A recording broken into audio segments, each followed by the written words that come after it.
to our afternoon session. We have a very interesting debate ahead of us on a topic of which I have to admit I was not at all aware, even though I have a 28-year-old son who has always been a gamer, and he explained to me what all this is about.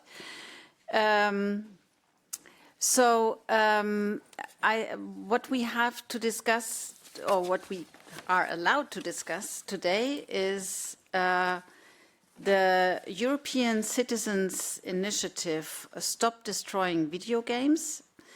And what is remarkable is that this initiative received such a strong backing from 1.2 million citizens in 24 member states, making it the 14th valid initiative that will be examined by the Commission. And this is of particular importance of this House, as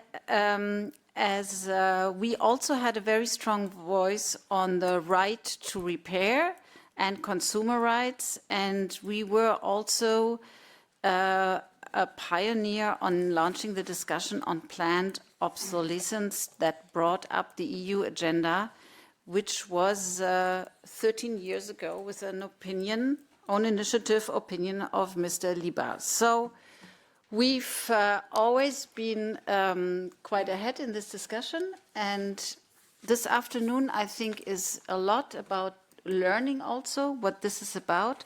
So I'm very, very happy to welcome our guests. We will have opening remarks by Mr. Pavel Zalesak, who is the organizer of this European Citizen Initiatives. We will then have online with us Professor Alberto Hidalgo Cerezo, who is also an ECI signatory and professor of private law, who is giving us also some legal aspects on this. And then after that, we will have a panel discussion on experts' input, and you see the experts here already on the panel. We have Ms. Isabelle Pérignon, Director for Consumers in DG Just, so very warm welcome. We just had the opportunity to exchange before, and we have many, many topics together, so very happy that you're here. We have Mr. Giuseppe Abbamonte, who is Director of Media Policy in DG CNECT, so very warm welcome as well, and happy to have the Commission here with us on such high level. We have Ms. Brune Blanc-Durand, who is a lawyer from the French Consumer Organization. She will join us online. We have Mr. Wytze Koppelman here with us, who is a curator on the topics of culture and entertainment in the Netherlands Institute for Sound and Vision. So also happy that you're here. And we have online also the MEP Catarina Vieira, who will give us also a perspective from the European Parliament. So very much looking forward to this debate, and I would now like to give Pavel the floor for taking us on board. Please.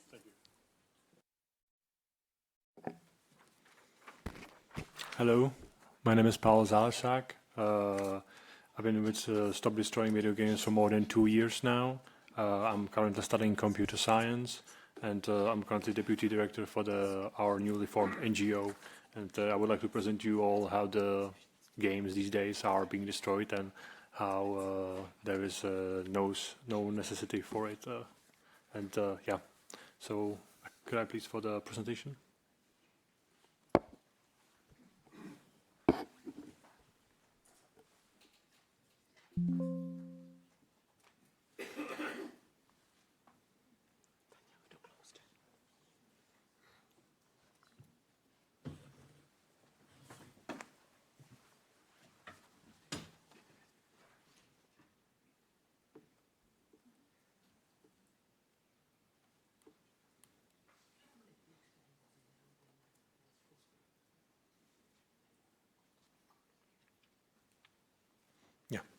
Thank you very much.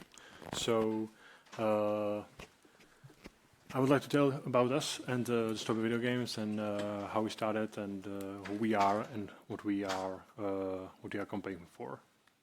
So we are a group of EU citizens, all the volunteers, without any formal funding. From the very start, we did it everything from the pure passion. And we are professors, lawyers, developers, content creators, engineers, really from any walk of life. And to add to it something that we made like 1.3 million EU signatures, and we got many support in the global scale. So how the game is actually being destroyed.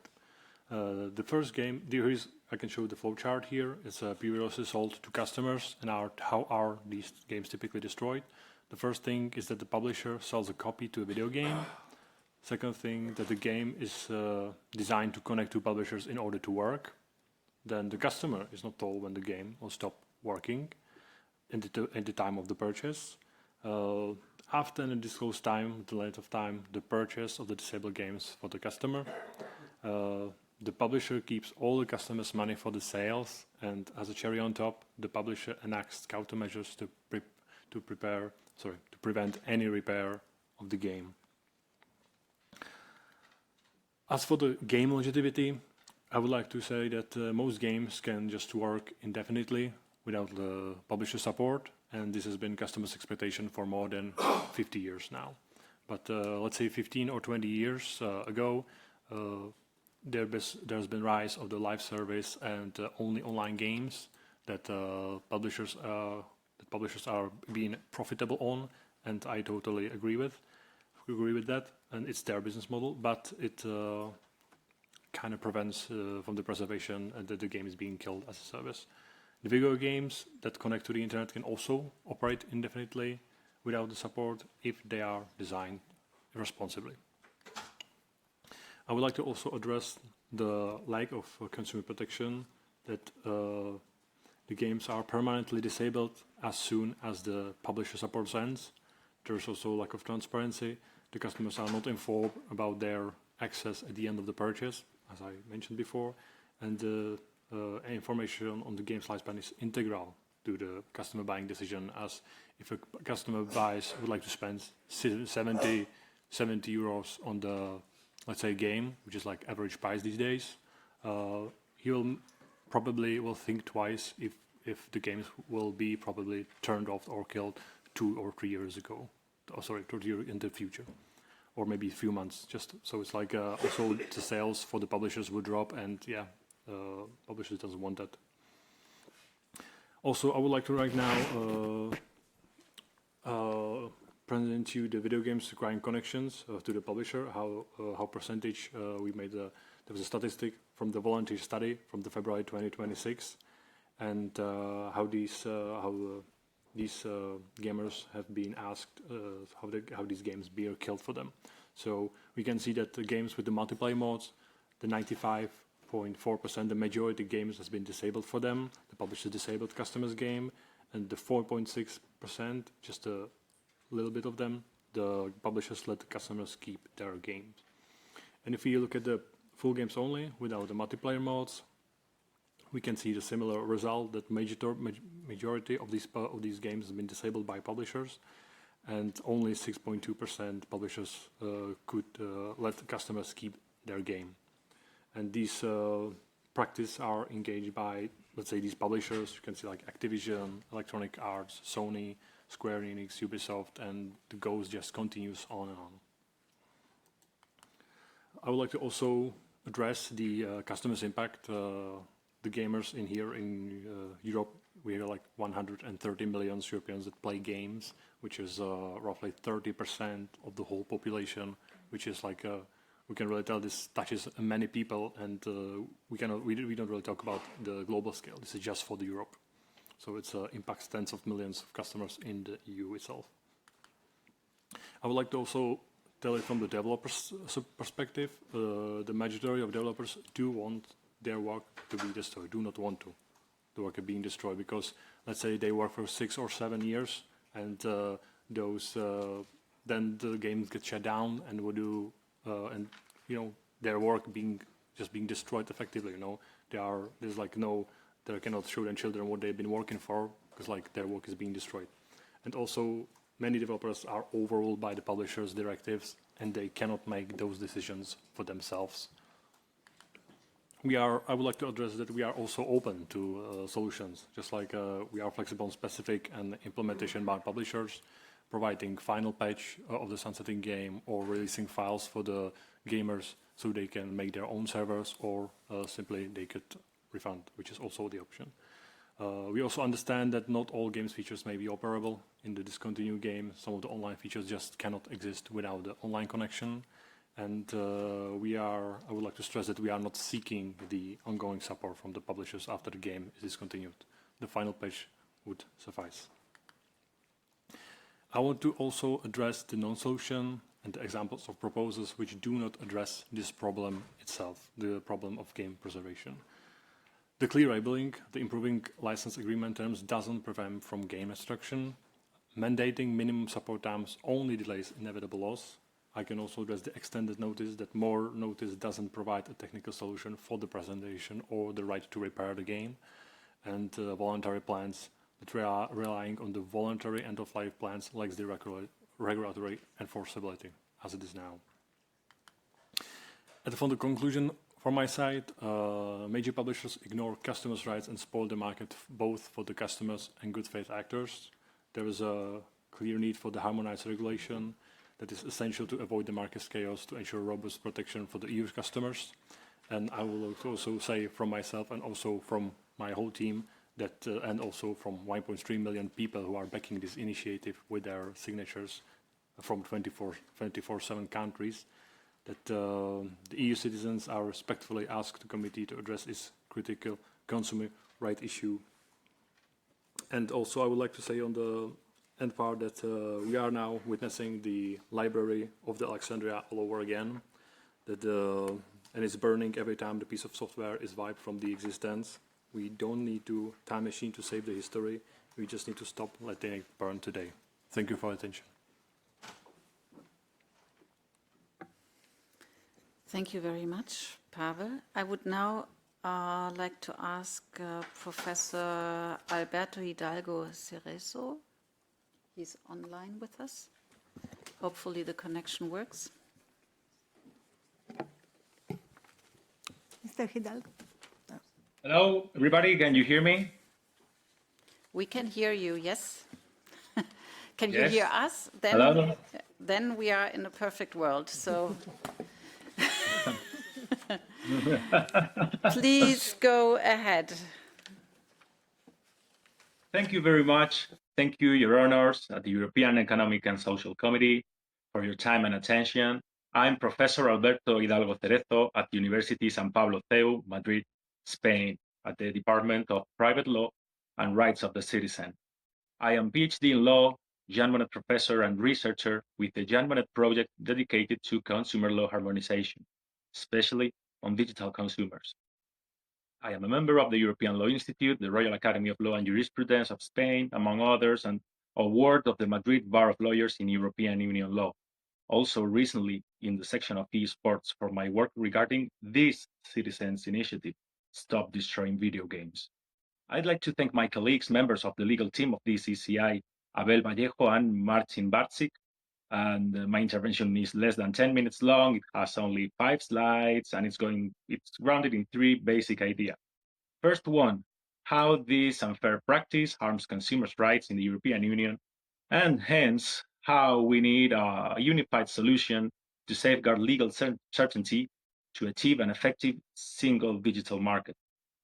Second, the vocation of European Union primary law to provide a high level of protection for the rights of the consumers. Third, a real example of these terms and conditions we consider harmful for consumers in the video gaming market. Please keep this slide. This slide is fine for now. So, first of all, rebalance for an adequate consumer protection in the digital single market. We are addressing what we consider an unfair practice. When a game is functional, it should not cease to function as a result of a deliberate and avoidable decision. This raises concerns of planned or even forced digital obsolescence, where products that are rendered unusable despite remaining technically viable. Consumers are defenseless against this practice. Even more, there is not even a right to repair applicable to video games. Please, when possible, next slide. Second, need for a harmonized solution. There is also a clear need for harmonization. National authorities are reaching divergent solutions, undermining legal certainty and causing fragmentation of the single digital market. This has potential to cause a distortion of the digital single market in the future. In the lack of an action, the absence of a harmonized solution will cause the problem to extend in time with 27 different national approaches that will be harder to harmonize afterwards, causing a de facto fragmentation and malfunctioning of the European digital single market. Consumers from all countries should equally receive the same rights, the same level of protection when buying the same games in the same stores within the digital single market. Please, when possible, third slide.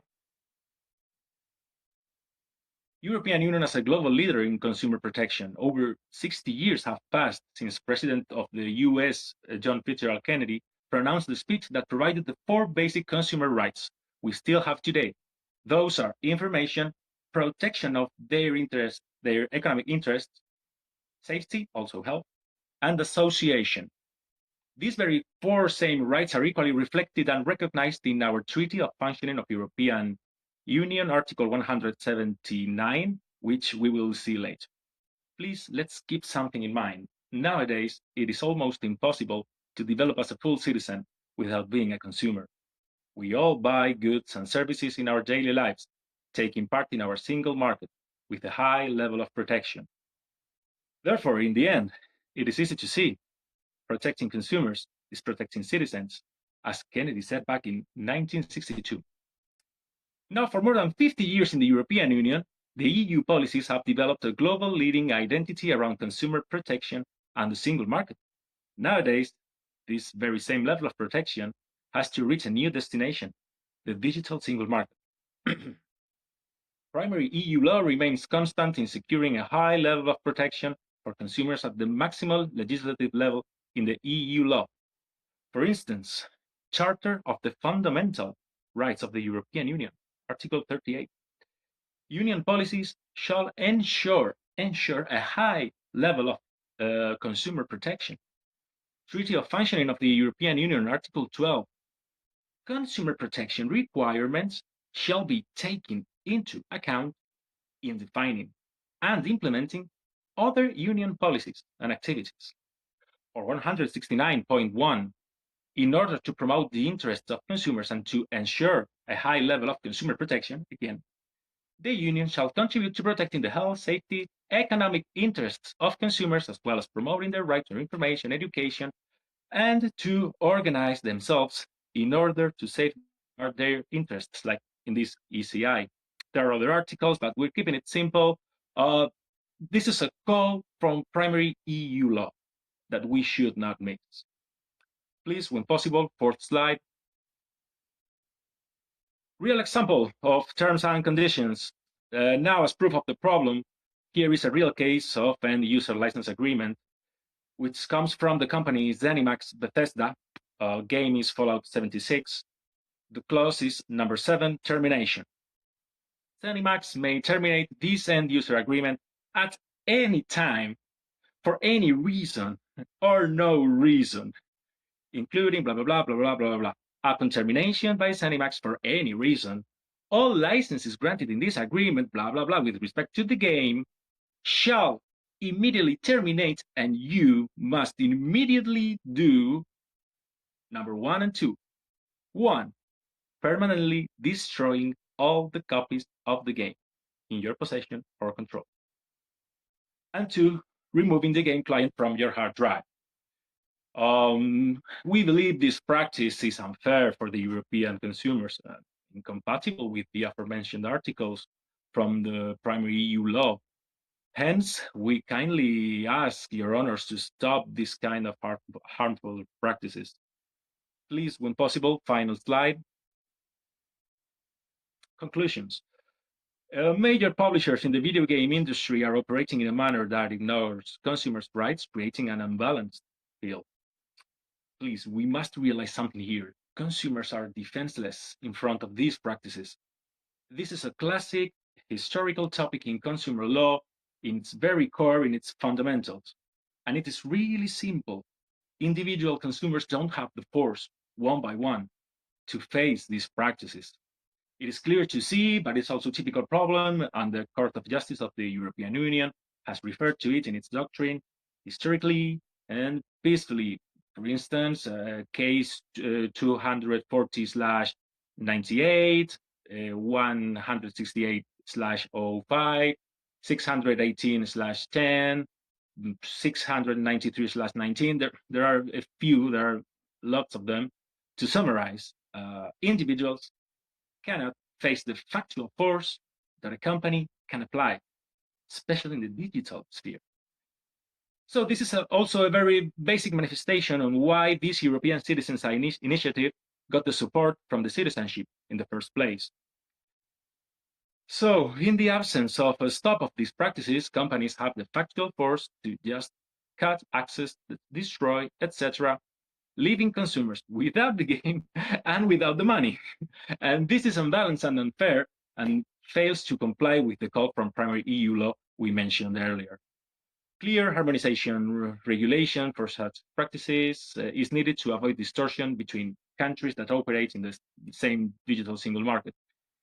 In my eyes, and please correct me if I'm wrong, we need harmonized solutions for 27 countries if we don't want to fragment the video gaming market into 27 different approaches, which would cause confusion, diverse levels of protection for the EU consumers depending on their state, a major effort for the industry to comply with 27 different legal regimes.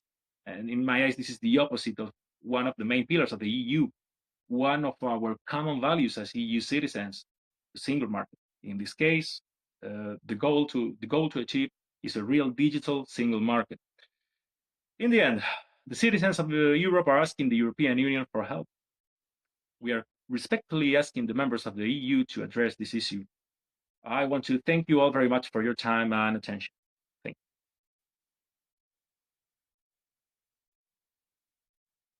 you. Thank you very much, Alberto. This was also very comprehensive, and I feel already much smarter than I did half an hour ago. So thank you both. I think this was a very good introduction. We would now come to our experts' input. And I would like to start with Catarina Vieira, who is a member of the European Parliament, one of the co-legislators, and we are very much looking forward to your intervention. I have the ungraceful task to be a master of timing today, so I ask you, please limit yourself really to 5 to 7 minutes, so that we have enough time for a Q&A round afterwards. Thank you. Wonderful. Ms. Vieira, please. Thank you. Do you hear me well? Yes, we do. Fantastic. Good to know, and good afternoon to everybody. And I think 5 to 7 minutes is really a lot for MEPs, so we should be fine. Good afternoon. I'm Catarina Vieira, member of the European Parliament for the Greens EFA group, and elected in the Netherlands. And I wanted to start with thanking you for the invite and apologize that I'll have to leave in about 40 minutes, so I can't stay until the end. But really nice to join you. And you say that you start with the experts, and I have to admit I am no expert. So let me start there by saying I think we have a lot of experts in the room. We have a lot of experts on consumer rights, which today are learning a lot about video games. And we have a lot of video games experts who today are taking time out of their jobs, out of their daily lives, and out of the opportunity to play the new Forza Horizon 6 that came out today to instead follow this discussion. So I thank you all. And if I'm not an expert on any of these things, maybe I am a member of the European Parliament, which means speaking on behalf of the European citizens and on behalf of our democracy. And that's where I wanted to start on the fact that this is triggered. This conversation has been triggered by European Citizens Initiative and ECI. That is, in my view, one of the things to celebrate about our European Union. And I think sometimes it goes without saying, but it should be said, it's not easy to gather 1.3 million signatures for anything, and the kind of mobilization and active participation that people do to bring these issues to the table, to gather communities, to move action from online to offline to real policy making spaces is extremely important. And us as European Union institutions, as the Parliament, as the Commission, and all others, have the responsibility to celebrate that and to take action on what the citizens bring to the table. So I guess that's where I wanted to start. We've done this before in the session that we had in the committee of the European Parliament, but to really take a moment to acknowledge the hard work of the organizers and to congratulate them, because this kind of mobilization is very unique, and I think really provides an opportunity to put people who are not often in touch with European policy making in the room, and engaging on the topics that are important for them. Maybe to speak a little bit about the European Parliament, we had a session on this matter in a joint committee session of the PETI committee, so the Petitions Committee, the URI committee, and the IMCO committee. So 3 committees are involved in this matter. And I was at that session, and I have to say that what really stood out to me, apart from the clarity of the explanations and the level of detail that we really received from the organizers of the initiative, was a very successful cross-party support for the initiative that is presented. So I think that is, in a time where we're very divided and things can be very polarizing, it's important to also note that this is an initiative that can receive a lot of support in the European Parliament. And there we've been presented with very clear examples of why this is a problem for consumers and what are the different avenues to fix it, and also what things wouldn't fix the problems that are there. And I think really this is, as lawmakers, as possible lawmakers on this matter, our work is really cut out for us in a very clear way, with a lot of evidence and in a way that anyone can understand, and that we can move forward on legislation if so becomes the case, if the Commission comes forward with more something more tangible on this matter. And ultimately that would be good, because as the experts have mentioned, as also I think Alberto was saying, this is something that if we go ahead, we want to do it at a harmonized level across the European Union, which is always the goal when we have one single market. And maybe a moment here to say that while it's really important, of course, that we protect our consumers and that we take initiative as the European Union, I want to really highlight that this is a very global movement. So based on the experience, the very short experience I've had in engaging with this initiative, I received feedback from citizens, from gamers across the world, across our union, in different member states, but also in other countries. I received comments and messages from people from the US, people from various countries saying, hey, I'm really glad to see a parliament discussing this matter and taking initiative on this matter. And I really think this is a very good and clear example of something the EU can do very well, which is to be a front runner on issues that become global issues, because citizens across the world suffer from the consequences of video games being discontinued or denied, consumers being denied access to them when there's no need for that. So I really want to highlight this also as an opportunity for the European Union to be a front runner on digital rights, on video games. And that brings me to how we see video games as a whole, because obviously if you're not a gamer, and I'm not much of a gamer myself, it might feel like, it's a hobby, it's something you do for fun, and it is, but it's also very personal, and it is in itself an art form. It can be very emotional, it can be very beautiful, it attaches a lot of memories, it's something that really you spend many, many, many hours. I think many of you, if not yourself gamers, maybe have family members who you see do that. And I think it's really important that we start rethinking this from not only from the consumer rights perspective, but also from a cultural heritage and the protection of that cultural heritage. And I have cried at seeing outcomes of video games that I didn't even play myself. But if you've seen I'm thinking of Planet of Lana, which was a video game that my partner played that really stole my heart. So what I'm trying to say is it's a lot more than just entertainment. It's really something that is worth preserving. And for that, I'm really curious to hear from the next panelists, and especially from Beeld and Geluid, which I know do a lot of work in preservation of various forms of media and how important that work is. So to close off, because I promised to be short and I only have about 30 seconds left, my main message would be to celebrate the ECI, the democracy, the citizens movement, but also to nudge the Commission to, I mean, I know you're aware, I know you're here for a reason, but really say from the Parliament side, you would have a lot of support, and I hope that you can do a thorough investigation of the gaps that we currently have on European legislation and hopefully bring something forward that will address the concerns of gamers across the EU and hopefully also across the world. And thank you all very much for the invitation and for being here today. And I look forward to staying until I can, and afterwards I'll get notes from my team who's watching. Thank you very much. Thank you very much for this intervention, Catarina, and thank you for your time, even if you have a tight schedule. But it was very important to hear the voice from the European Parliament here. I would now like to hand over to Isabelle Pérignon. She's Director Consumers in DG Just, regular guest here, and I'm very happy that you are here and looking forward to your intervention, please. So thank you, dear President, honorable members, dear organizers of this citizens initiative. So thank you very much for your invitation here. So we in Director General Justice and Consumers, but also together with my colleagues from DG CNECT, we are co-leading the preparations of the Commission's response to this European Citizens Initiative. This is the 14th successful ECI, so European Citizens Initiative, to be submitted to the Commission for examination. And as you know, this initiative has collected over 1 million valid signatures across the EU and reached the minimum thresholds of 24 in 24 member states. So this shows that this issue is of interest to many of our citizens. Indeed, 3 in 4 Europeans play video games, and the average player age is still 31 years old.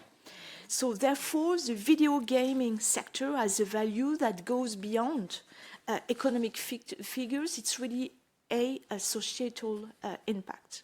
So the ECI organizers had the opportunity to present the initiative to Executive Vice President Virkkunen, to Commissioner McGrath, and to the Commission services in February this year, and also, as mentioned by the MEP, to the European Parliament during the public hearing of 16 April. So we all agree with the importance of fair and transparent conditions for European consumers who sign up and pay for video games. In our response, the Commission will consider the proportionality of the requested measure and whether also the objectives of the initiative could be addressed, at least partly, through better enforcement or adaptation of existing rules. And it's true that EU consumer law does not currently impose any specific requirements on video game providers regarding the duration of supply.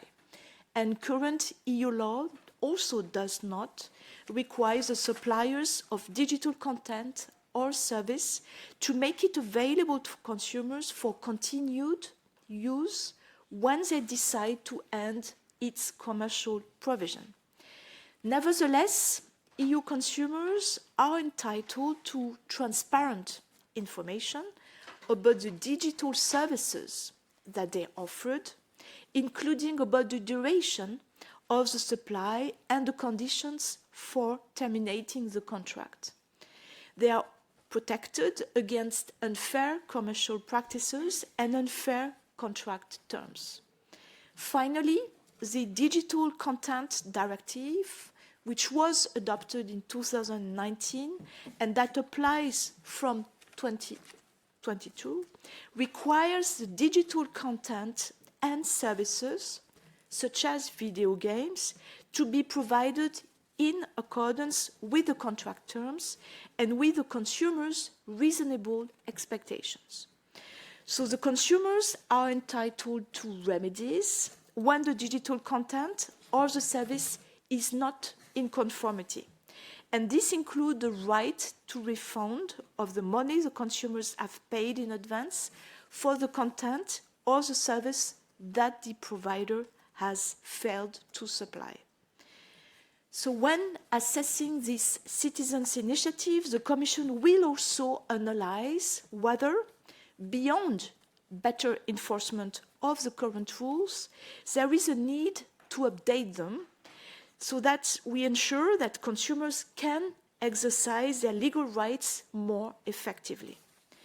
At this stage, we are not taking a position on a specific solution, and we are instead looking at all the aspects of this initiative.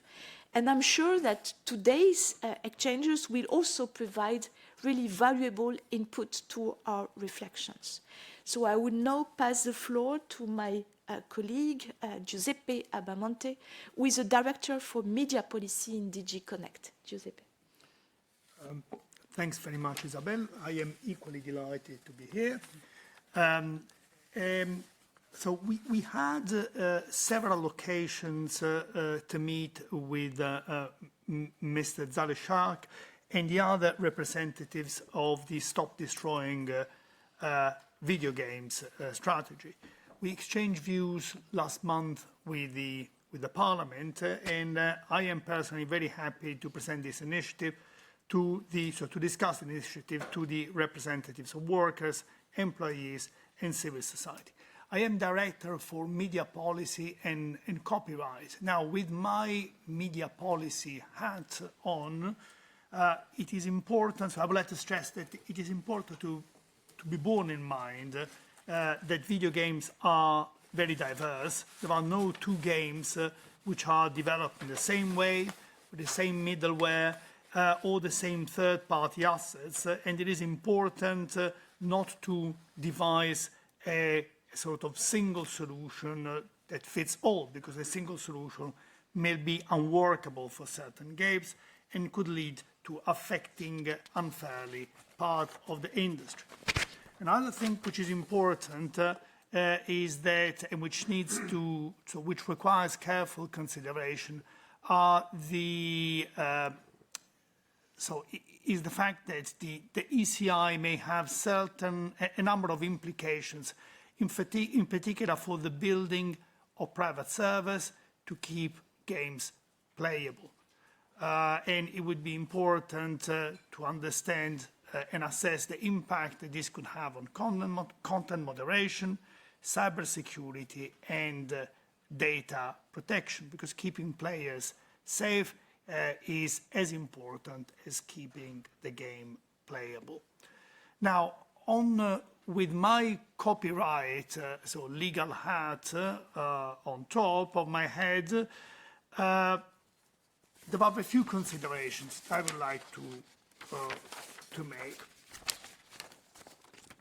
So the first one is that EU rights, so the European copyright legislative framework provides for exclusive rights for authors and other categories of right holders, and the exclusive rights comprises the right to authorize or prohibit certain uses of their works, including the reproduction of the works, the distribution, and the communication to the public of the work. Of course, there are a number of exceptions to these rights.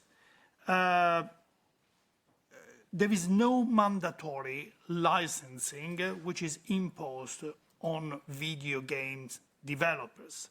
So they enjoy contractual freedoms to commercially exploit their works and determine the terms of the licenses. And the EU legislative framework does not provide for exceptions that cover end of life of copyright product.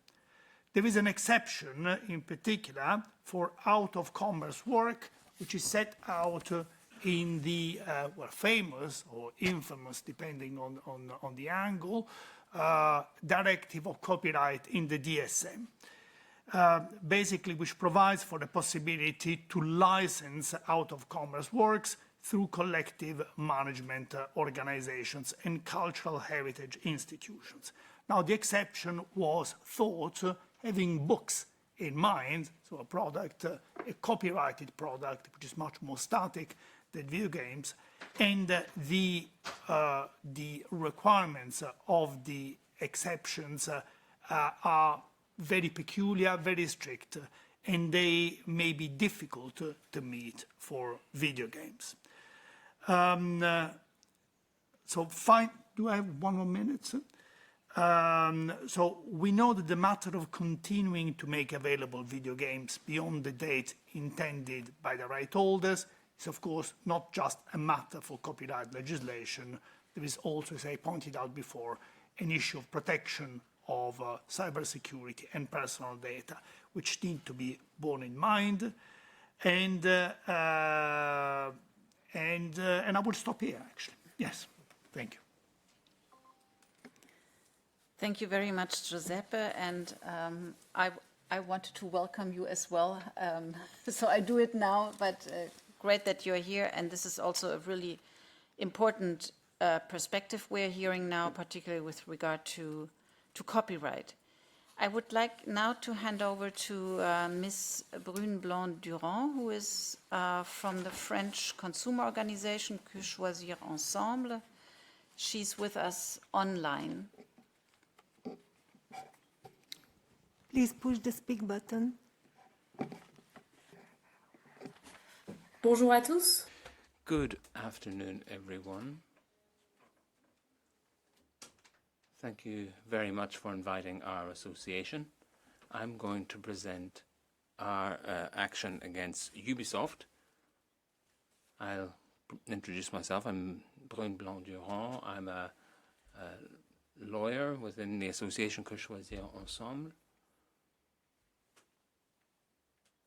We took a case against Ubisoft a few months ago. There's a PowerPoint presentation to go with this. Ah, yes, there it is. Thank you. Next slide, please. So, who are we? Well, we're a French consumer association.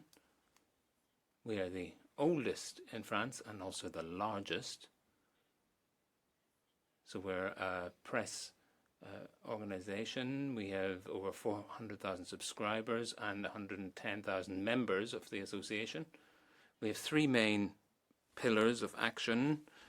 We inform and raise awareness among consumers through our magazine or website.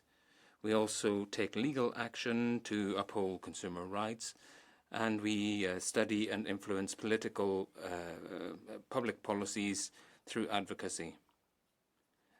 Today I'd like to focus on the legal aspect of the association. So we have a service devoted to litigation.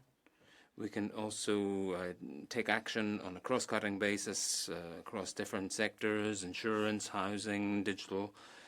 And we also have a significant area on video games. We need to act and react to current affairs, especially in this growing digital age with different uses and different consumer rights issues, and we try to react to those. Next slide, please. So why did we take action in this, the Crew case? Well, this is a particularly important real-world case. This was a game which was published in 2014. There were more than 30 million copies sold. It was sold both physically and in a digital version. And then the servers were cut down and the game was unplayable after that. So there's no way to play the game anymore, whether through the physical version or online. And there were consequences for consumers, and many of them reported this to Que Choisir. So there were consumers, but also a number of collectives which contacted us. And there was also the ECI. So there was a main issue here at the heart. If you buy a video game, does that mean that you can ask for the right to use it without having the authorization or the willingness of the publisher? So if you buy the physical copy, should you actually still be able to play it even if you don't have the authorization from the publisher? Well, in reality, this challenge goes beyond the crew, and we took action because we saw that there was quite a worrying trend when it came to the video game sector. We saw that more and more games require a permanent connection, even outside of the multiplayer universe. So this ongoing connection, with these ongoing connections, publishers often reserve the right to cut off the servers and to make the games unplayable.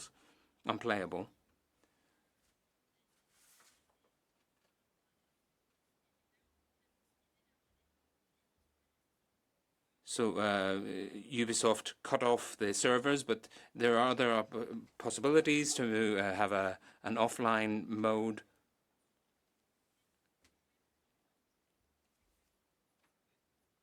And people will be able to continue playing even if the server was cut off. So this is a big problem for consumers. So what we're doing is we're changing the logic here. We're going from the right to ownership to the right to license. And this is really in favor of the publishers. So what we've got here is a case study which allows us to deal with the sustainability of digital goods. So the idea was really to protect these video games and to try to have clearer law when it comes to consumer rights. Next slide, please. And this brings us on to the nature of our actions and the legal basis. Well, this is interesting because there are a number of different legal avenues here. We decided to take civil action at the Tribunal of Créteil. So this was against the Ubisoft company, and this is where they're located. It's a French company. The headquarters was in Paris. We decided not to go for a class action or a criminal action, but rather to go for civil action, because that would mean that there would be compensation for consumers. So we're trying to have some sort of a verdict, some sort of case law, before then asking for compensation for the consumers. When it comes to the legal basis, well, we're thinking of two different things here. This was the choice that we made. I'll explain a little bit later. So we're looking at abusive clauses in the terms and conditions for use, so the end user license agreement of Ubisoft. So we're looking at the validity of certain clauses. So they denied the right of ownership of the video game players to take away access from the game, which was abusive to consumers. And there are also some clauses which was to deny service to consumers. And they were also denying any sort of refund. So these were abusive clauses which were very damaging to consumers. And then we had another legal avenue, which was unfair trading practices. So on the cover of the crew, there was a code. And through this code, people were able to find out that the service could be interrupted.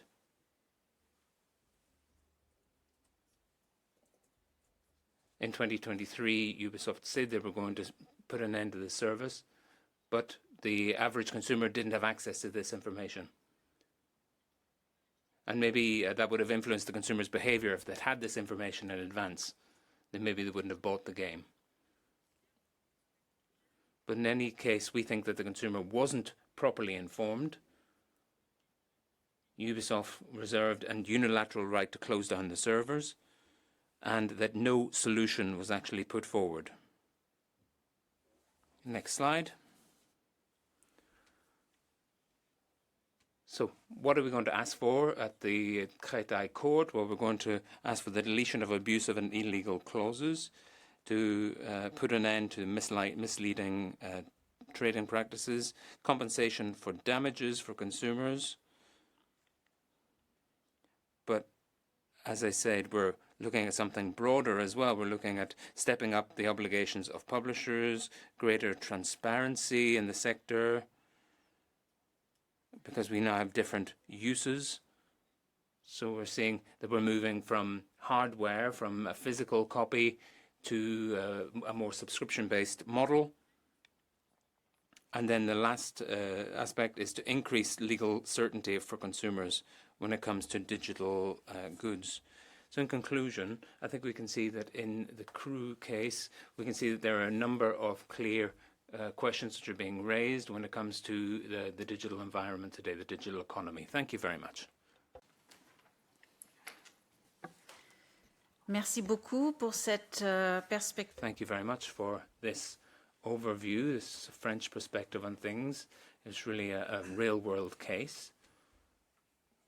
There's something that's quite easy to understand. I'll now give the floor to Mr. Wytze Koppelman. Also switch in English, because I have your function here in English. So you are curator on the topics of culture and entertainment from the Netherlands Institute for Sound and Vision. And I think it's perfect that you are here, because this cultural perspective is the one we are still missing in the discussion today. So please. Well, thank you very much. And for my short statement, I am going to switch into Dutch, just so you know. Geachte dames en Ladies and gentlemen, thank you for giving me the chance to be here today to speak to you about games as cultural heritage from the perspective of the Netherlands Institute for Sound and Vision, Sound and Vision for short. My name is Wytze Koppelman, and I work as a curator for culture and entertainment, including games at Sound and Vision.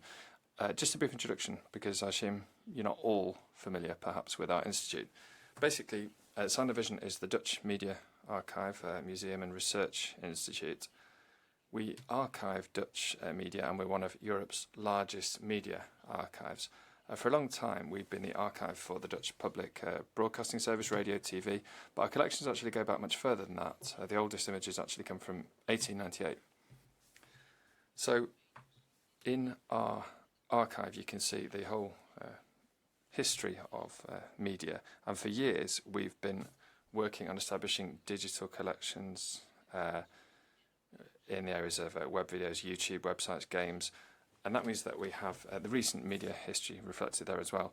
We've seen a transformation in our audiovisual landscape, and that means that we are living in a converging media landscape, and the boundaries between different forms of media are becoming more permeable. You have second screens, you have types of games like apps of well-known TV programs, and so from that perspective, for Sound and Vision as an audiovisual archive, it's a logical step for us to move to ensure that, as well as classic forms of media like film and TV, we safeguard digital media forms like games before they disappear. Archiving this media means that we can pass on our cultural and media history now and in the future. It means that we can make things available in education as a basis for research. Another important thing, it means that people can get pleasure from a media product which has been produced. So it's very clear for us that all these functions are equally important when it comes to games. Now, archiving games is a relatively new practice, but the cultural value of this practice has already been recognised. In recent years, demo scenes in various European countries have been recognised as UNESCO immaterial heritage, and that has happened in the Netherlands as well. In the 1980s, lots of young non-professional programmers started out at amateur clubs reprogramming games. So they made introduction screens, for example, for existing games with their own name or nickname on. They then shared these with each other. And there was also a chance for them to show off about who had the best programming skills. Now, these young programmers from then are now established professionals in the games industry. This is an origin story, and what you see is that was a period of extreme importance for the development of the professional games industry in Europe. But at the same time, this creates work for me and my colleagues. We have to archive these games because we want to ensure that the immaterial aspect can be passed on, and that games can be played again. So the games which were made back then. That's possible because some of the games have been safeguarded, and they're still playable now, and they're still accessible. Now, I'm talking, or have been talking about the 80s just then, but accessibility has been an issue for years when you're talking about what we have now. And that's a problem for me as a curator. There's a risk of the building blocks of our cultural history disappearing. The story of the demo scene, yes, it can be passed on, but if we don't have the games, then we can't illustrate it visually, and people can't play the games if we don't have them. And that really is the criterion which differentiates games from other forms of media. So personal expression through gaming, through interactions. Now, there are replacements like recorded gameplay videos, but the essence of this medium lies in the possibility to actually play a game. So this issue, Stop Destroying Games, is focusing on is important from a cultural, historical and heritage perspective. And for Sound and Vision and other European archives, it's important that these games don't disappear and that they remain accessible in a playable form. So Sound and Vision is working with rights holders of the games we are archiving. They basically give us the permission to archive their game. Now, that was fairly straightforward for games in the 80s, but now the links to online services means that the archiving of games has become more difficult. You have to look at the form in which you're going to archive a game which has been going on for years, how you ensure that a game is playable in the future from a cultural heritage perspective. So questions like this are keeping me and my colleagues at Sound and Vision busy. And not just this. At European level, we're working with initiatives like FCAMP, which is the European Federation of Game Archives, Museums and Preservation Projects. Sound and Vision is involved in that as well. We're working to ensure more cooperation at European level to ensure that we safeguard and keep games and games culture, and a cultural historical perspective is the common theme in all of this. And we need to look at the long term, because only later we'll be able to look at things from a different perspective. But in order for that to be able to happen, we need games actually to be there so we can have them as a basis. And we want people to be able to play the games in the future as well. So that's why what's been discussed here today is essentially important for us as well. Thank you.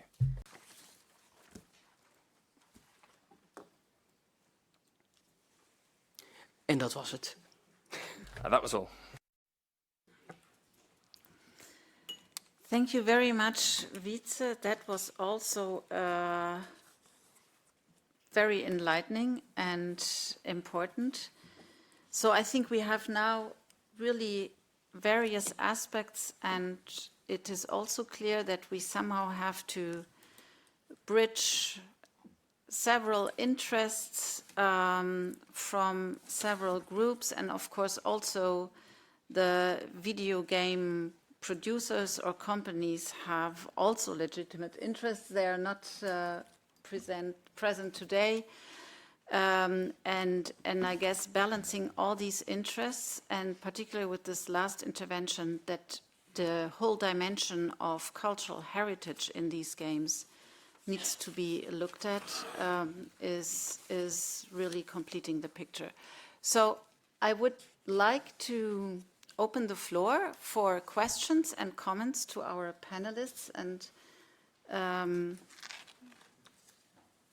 thank you. Please, Dirk Bergrath. Yes, please, Dirk. I think I have to close the speakers list, but I'm waiting a little bit, no? Yeah.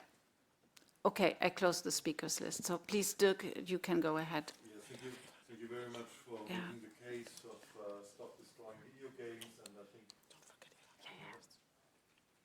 Yes, go ahead. I just mixed up the order again. Thank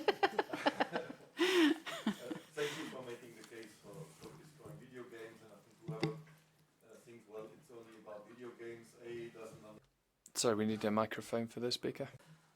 Video games these days?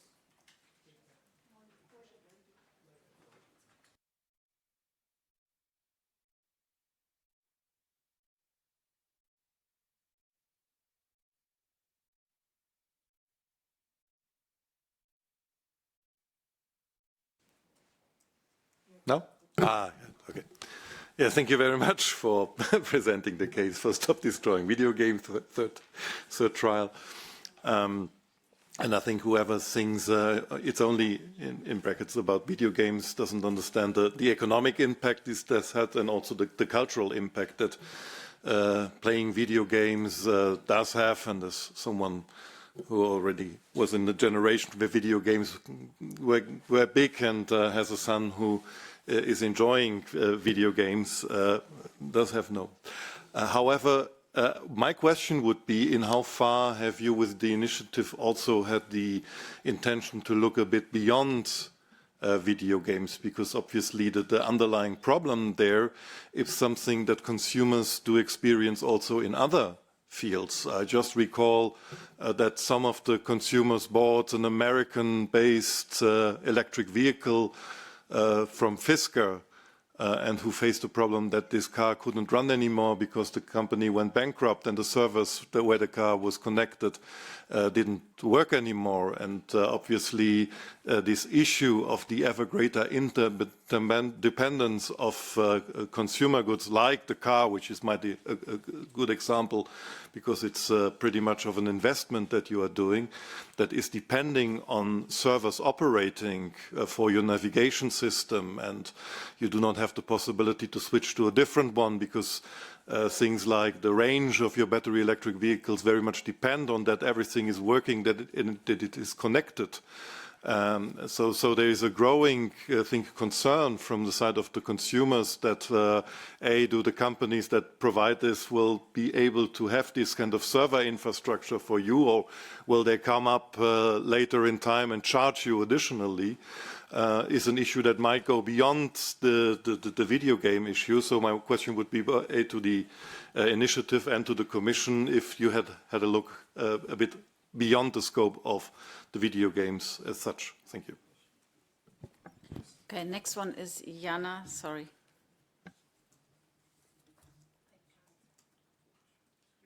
It takes a time. No, it's my micro that's open, not Jana's, I'm sorry.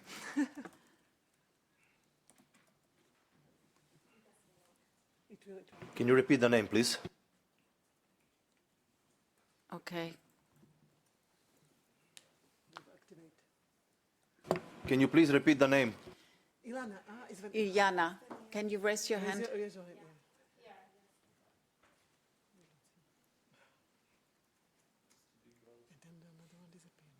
Yeah, Sophia is the next one.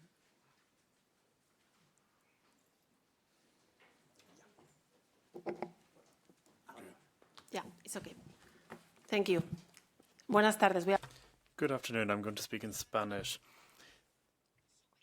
Thank you for this incredibly interesting topic. I didn't know that much about it before, but it's very interesting because it has all of the elements, abusive clauses, contracts, programmed obsolescence, or if we want to be politically correct, premature obsolescence, if we want to be a little bit more correct in that regard, and also deceptive policies.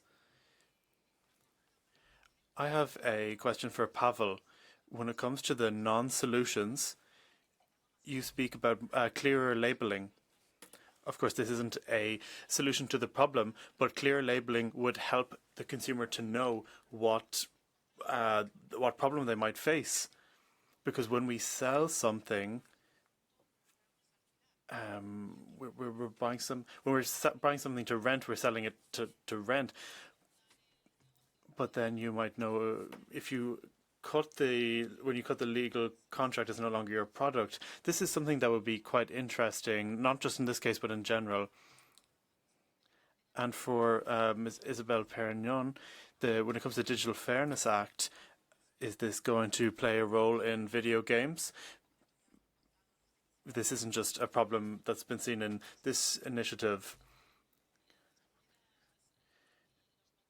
But then you see with the boxes of that the students are able, that young people are able to buy with currency. This has been legislated on in Spain.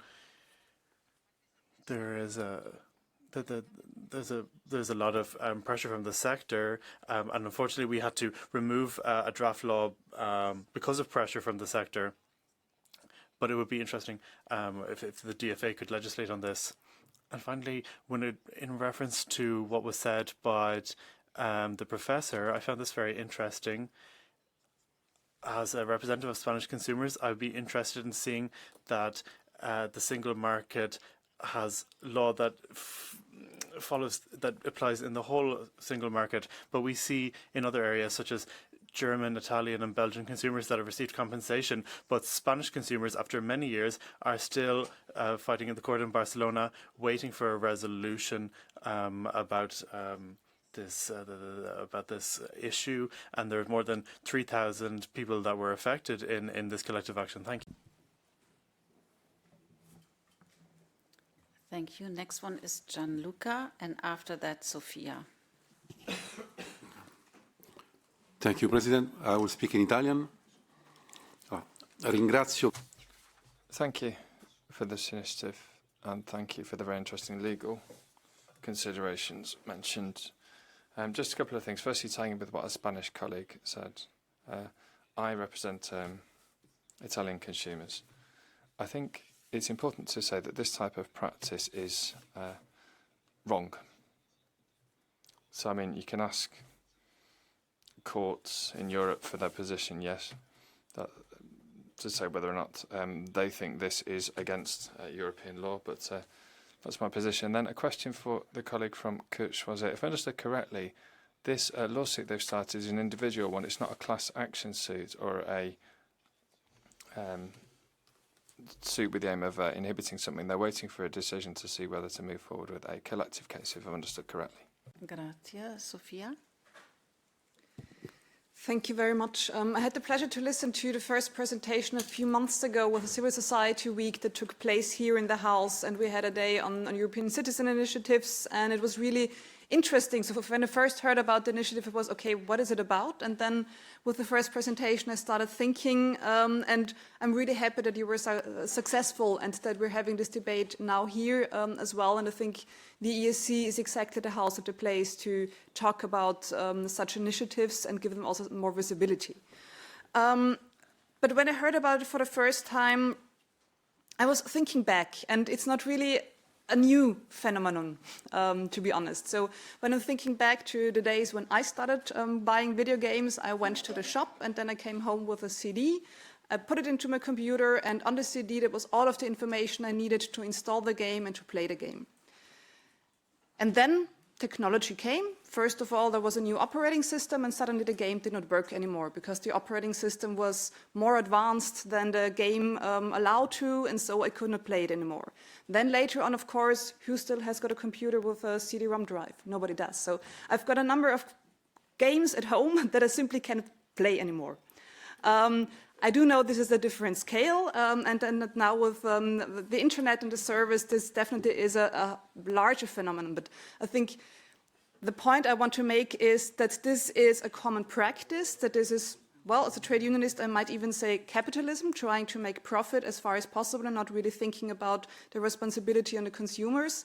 So my question to the panel is, and I know some of you tried to touch it, how we could build a legal framework that is also future-oriented, that is trying to anticipate future changes. And we know that especially with artificial intelligence, digitalization, so many things change so quickly, and we're always trying to react, and we're a step behind. So is there a possibility how we could build a more anticipative structure, a legal framework to protect consumers, and that we don't have to discuss pretty much the same issue every other year, maybe now with video games, or as Dirk explained earlier, in other spheres as well. So just trying to reflect on this future-oriented aspect as well. Thanks. Thank you. I would now like to give our guests the possibility to react, and maybe as Catarina Vieira has disconnected, we just start in a reverse order. So then I would like to start with you, Wytze, and then we go just through and end with Pavel, if okay. Yes, please. Well, I especially find the last question an interesting point, because from my working practice, let's say, as an archivist, you always have the honor to come in last. So these, let's say, this anticipatory waves of how the market changes according to, well, let's say, capitalism, is also very relevant to us. And in that sense, a framework such as that would be, on the one hand, very helpful when I'm looking to the future. But on the other hand, we need this, let's say, minimum viable base of products still available and still being able to run this old software, at least from our, let's say, cultural heritage perspective. So I would very much plead for a balance in that sense. And that would be something that would be very interesting for us to look at, so where the balance lies in this sense. Also because I think that if people want to still play older games, the initiator cannot be, and also the abolisher cannot always be the making or the publishing party in that sense. And if you ask me, that is also something that is pretty much at issue here, as to how far can the ball roll before someone draws a line as to you can or cannot do this with a game, me being a consumer or me being an archivist in that sense.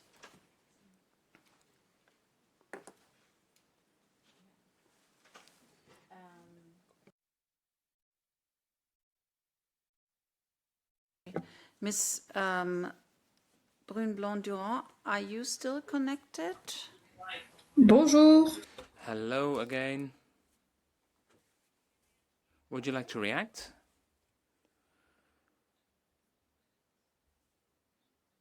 Well, yes. Well, it's an individual action, it's not a class action. Our action wants to enforce the law. I'm afraid we've lost the speaker temporarily. So depending on the outcome that we have, we could envisage doing something else to get compensation for the consumer. I'm afraid the internet connection isn't good enough on the speaker's side. Sorry. It's very difficult to hear you. There's a problem with the connection.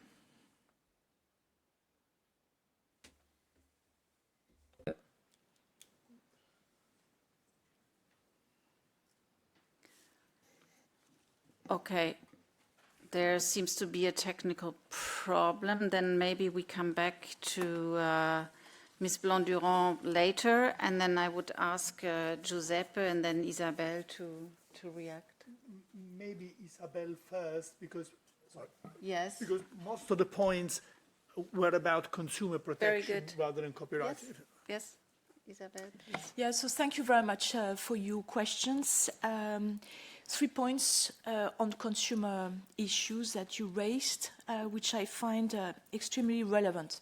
So first of all, as we explained, I mean, we are preparing the position from the Commission in a communication that will be adopted by the College on the 16th of June, and the scope is really how to address this specific European Citizens Initiative.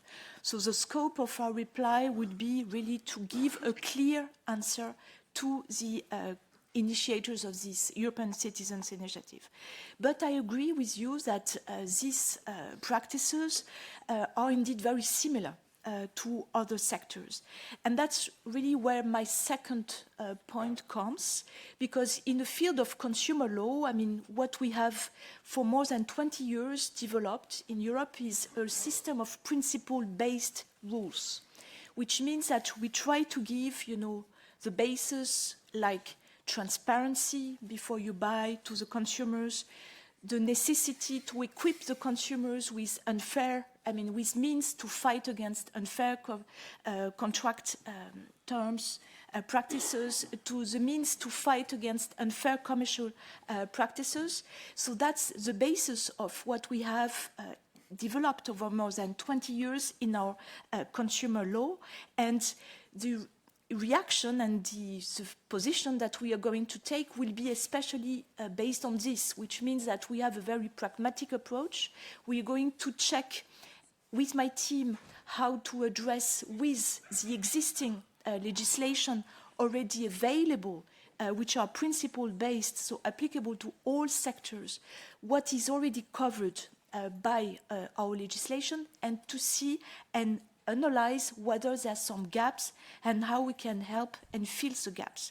And so my third point is precisely that we are also preparing for the end of this year the Digital Fairness Act.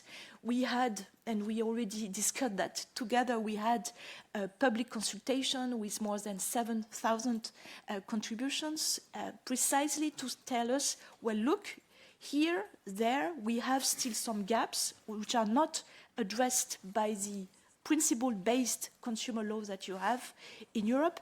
And it's very important that you address these gaps, taking into consideration that indeed we all, and we wish that we can address all the new phenomena that appear regularly, because our dream is that we anticipate, the problems that are coming to the markets.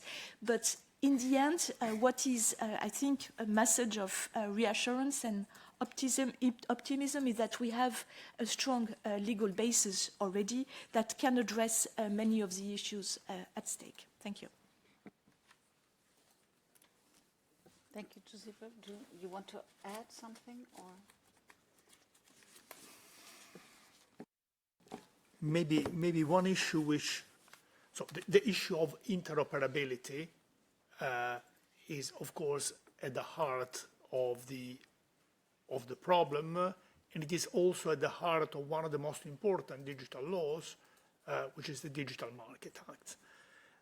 And there is something which has to be, which may be, carefully considered, taken into account in addressing this issue. But there is another issue.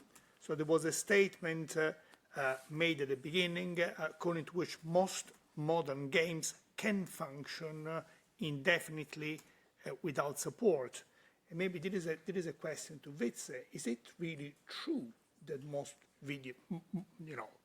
next generation video games can function autonomously without support?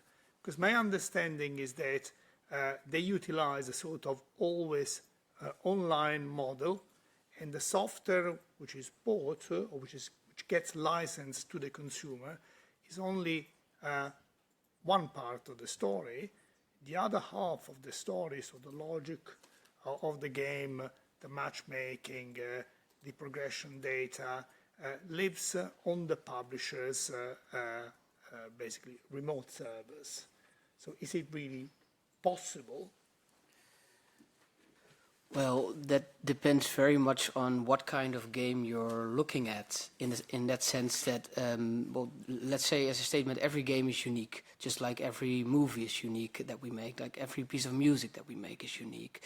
And the intent or maybe genre or gameplay per game differs. And also, if you were to fast forward into the future, also playing those games in the future could be a whole different experience. Let's, for example, take two big games, a World of Warcraft or a Fortnite, where you play online with multiple people. If the essence of that game is to play online with multiple people, then if you want to have that same experience, let's say as a structural line, you would always have to have the possibility to play online with multiple people. And a lot of the questions around this proposal are how you can manage something like that, that you can, well, let's say, give players a minimal viable experience over time that would still constitute what the game makers envisioned when they were making the game, then that it would still be possible to have that level of, well, let's say, enjoyment or artistry that the makers put in. And that, again, differs very much per games. Some games are a single-player experience which you can spend 90 or even 200 or even indefinite amount of hours in. Some games are games where you have one game that lasts 30 minutes and you're going to play it with a lot of people.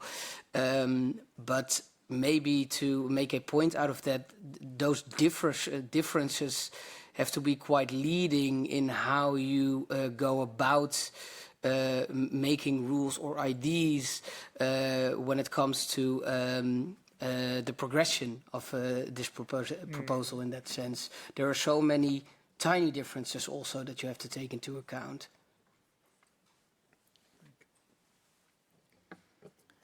Okay, thank you for this clarification.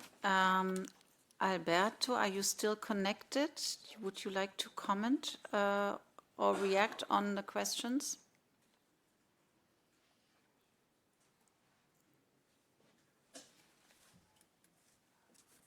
Yes, hello, can you hear me?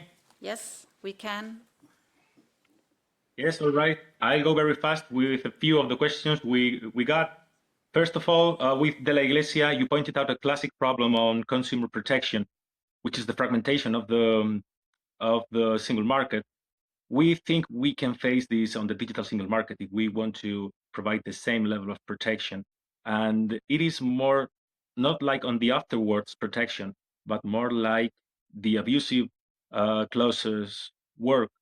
They have a meaning to disencourage the usage of abusive clauses because they cause nullity and everything. So if it was put this way for the digital single market and for the Stop Destroying Video Games, it would work because it would disencourage the usage of abusive clauses. For Mrs. Reisecker, yes, historically, law always follow reality. It is hard to regulate something that we don't get to see, but only can imagine. And there's another effect, typical effect of law.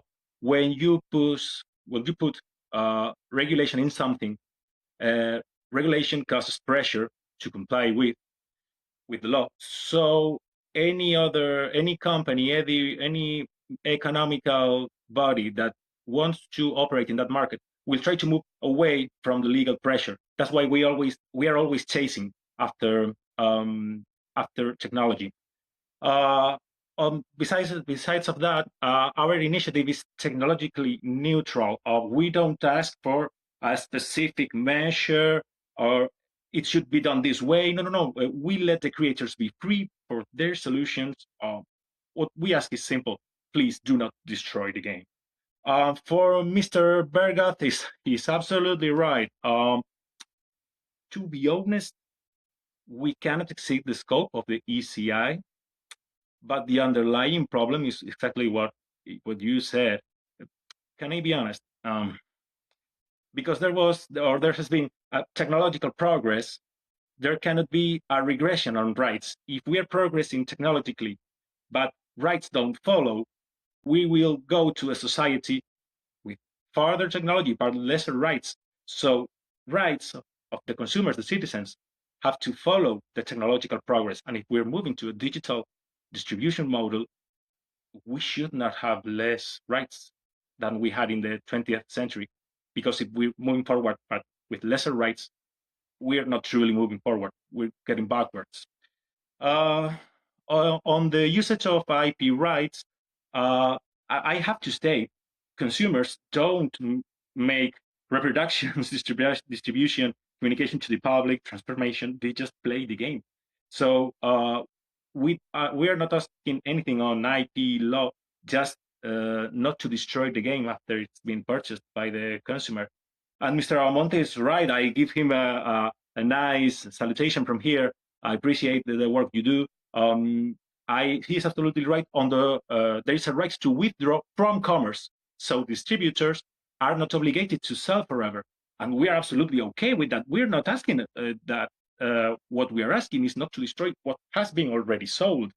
There is no right to pull back units of books or anything you bought. There can come anybody from a company and take your things from your house. And it shouldn't be that way in the digital realm as well. And finally, for Mrs. Brune Blanc-Durand, she's been very spot on her pointings of the matter. I'd like to be in contact with you in the future. So that's all from my side. Thank you. Thank you very much. Brune, shall we try it once more? Maybe the connection is better now. Bonjour, pardon. Hello, sorry. I think there was a technical issue. Yes, much better now. Go ahead. Well, when it comes to a class action, Well, our main objective was to have individual actions at this moment. We were really looking at the market and trying to have immediate case laws, and then trying to have a verdict later on, which would bring about compensation. But our main objective was to answer the question that we set out. So can a publisher close down a server and deprive a player of the game? So we had already done something similar against another video game publisher, Valve, about reselling a game. Can you resell a game which has already been bought? A digital game. This is something which went up to the Court of Appeal.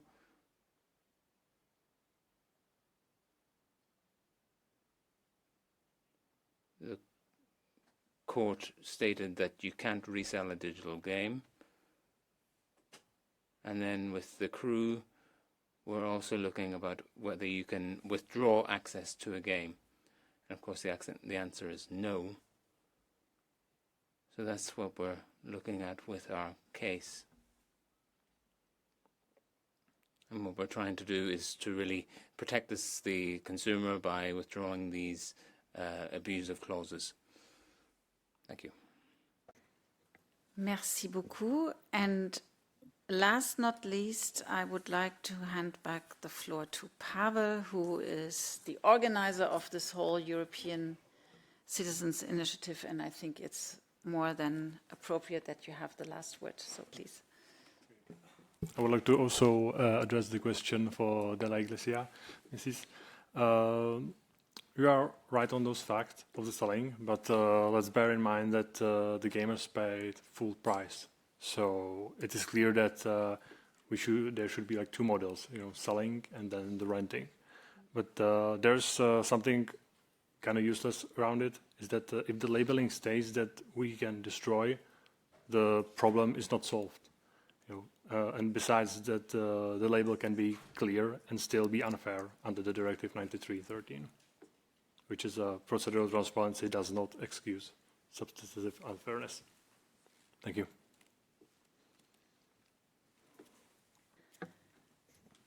Well, thank you very much, colleagues. So I think we are at the end of this particular debate. I would like to really sincerely thank our guests. It was a very insightful afternoon, and my thinking develops around the cultural heritage. If you think in science fiction and how people will look back in 100 years, what we've been doing online, I think it is important. So thank you very much, and hope to see you all soon again.